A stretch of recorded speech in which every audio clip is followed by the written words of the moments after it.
Hey YouTube, this is a brief video on the Sony STR-GA7ES. The ES line from Sony is, it stands for Elevated Standard, and it is their higher end components, just generally built with better quality materials. The electronics use better components, as far as I know. More care is taken into the layout and design of the internal components, and you generally find, especially with like the receivers like this, better, larger power transformers, and like this will have like a solid aluminum front face to it, also followed by just the way that they do the casing. There's more screws in here. You can't really see inside, but it's laid out quite nicely. Good quality capacitors in there. The knobs are actually metal on this guy as well, not the smaller ones. So yeah, just to take a look at this guy, this is from 1996, 1997. I'm not sure exactly, somewhere it falls right in there.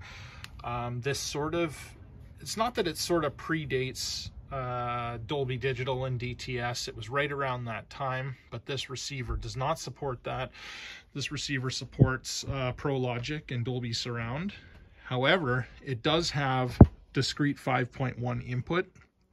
If you select this button here, it changes to 5.1 input, and on the back you could feed your external decoder, or if you have a DVD player with the 5.1 output, or a Blu-ray player, you could feed it into your, use it just as a modern amplifier for your surround sound needs.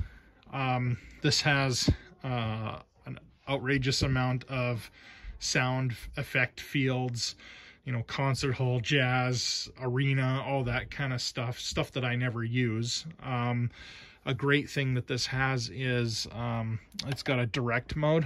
Oh, I can't use it in 5.1, but this has a direct mode that bypasses all the rest of the circuitry, tone controls, stuff like that.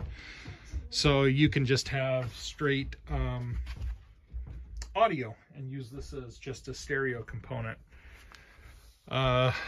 Variety of buttons here. I definitely will not go through everything.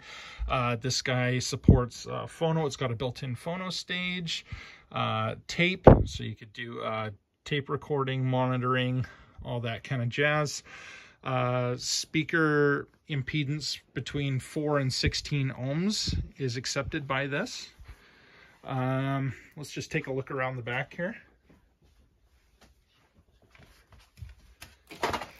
So you've got nice binding posts on this guy.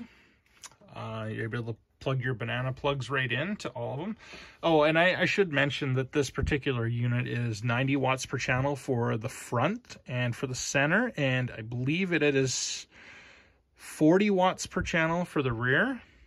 But what's great is they actually include rear pre-outs, center woofer, so you could run this to an external amplifier if you want to. There's a low pass filter here. If you're using a subwoofer, you can turn this on and it directs the lower frequencies to just the subwoofer. Yeah, what else have we got here? Phono input, like I said, this is of an era that it has composite and S-video switching, too early for component. Here's your 5.1 input. And what else? Impedance selector for 8 ohms. Just very nice laid out. And it weighs a lot. But yeah, that's just a quick tour of this guy. I found it to sound very nice. Very, very nice. It's no 2-channel amp. It's not like the Den in here. I still prefer the sound of that.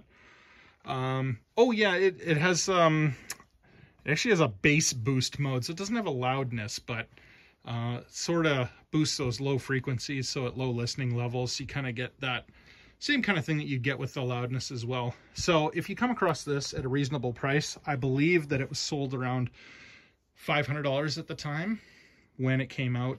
in about 96, 97. So that's still quite a bit of money. So way more than your average receiver at the time. Yeah, if you can pick one up for a reasonable price now, totally worth doing. Seems to be built with quality, and it's quite nice. Thanks for watching.